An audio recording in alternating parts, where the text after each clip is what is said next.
This is going to be a quick little tutorial for the standard Ogre strat. This is not a complete guide, and this is also not a guide for the world record level strat. I will be showing what is generally referred to as the 28 hit Ogre fight. And I will have a very high focus on the opener up to when he attacks you for the first time, because this is the part that's the hardest in my view for newer players. Alright, to start out with the opener, I have a certain way of doing the first 11 hits or 10 hits, but there are different setups for it. I recommend to, if you're going to do this fight like me, then you need to copy my opener, and if you want to do the fight like someone else, then you need to copy their opener. Now, none of the videos that you'll see on the leaderboard will do this strategy because they're doing the world record strategy. So I would probably say just copy me for now. Once you figure out what's going on, you can try something different. Alright. So I said 10 or 11 hits at the start because one hit is purposefully missed. This is because he's invincible at this point. So we just use this hit to line him up in a way so that he'll break the fence behind us. The first hit is a miss. Then at this point we're counting to 10 because on the 10th hit that hits him, we're going to stagger him. You can copy what I'm doing here with the little strafe around the 6 to 8 hits area, just because you must not be right in front of him during the near end of this 10 attack string, because then he'll be able to attack you. However, you need to land back in front of him by the time that you have staggered him to be ready for the next part. Now that we have staggered him and we're in front of him, we want to strafe right around him, to the right side around him.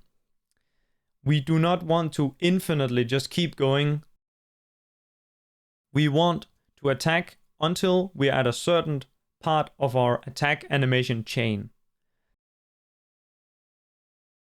The attack animation chain comes in 5 steps.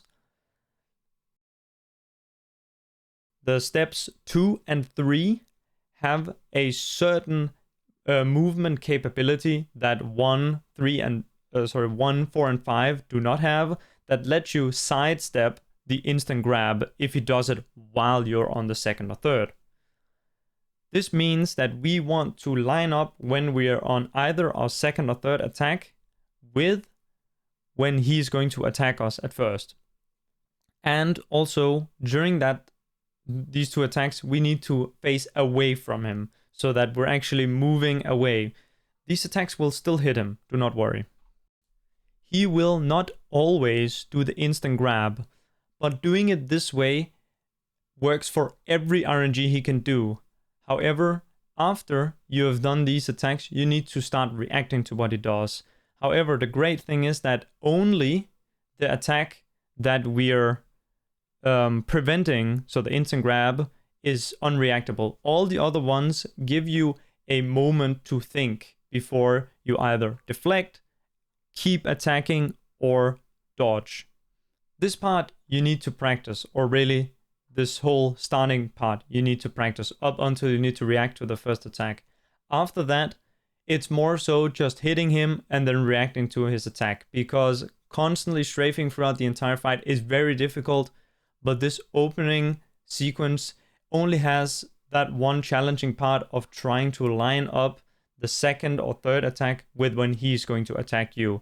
This is the part that's probably the hardest part of the strategy, or at least the part that I think you should spend the most time on getting right. When you've been doing this opening strategy for a while, you'll start to learn to notice what attack you're on and start to get a hang of understanding when Ogre likes to attack. These are the concepts that you need to apply to be able to do the full fight without ever stopping attacking. You need to understand how he likes to attack and how to place yourself in a good spot to avoid them. This is difficult, but it cannot really be directly taught with a tutorial because it's mainly a feeling thing. So please spend lots of time practicing and testing and trying to figure out what you can and can't do.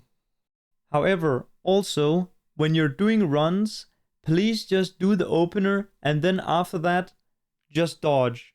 Like, it is not worth it to do this on your PB attempts. Please separate when you're practicing to get better at Ogre and when you're playing to get a personal best. Otherwise, you're just going to be wasting time resetting for no reason. Alright, that was all for the tutorial. I know it's not like a complete thing, it's just that I just wanted to make something quick. So yeah, hopefully it will help somewhat. Yeah.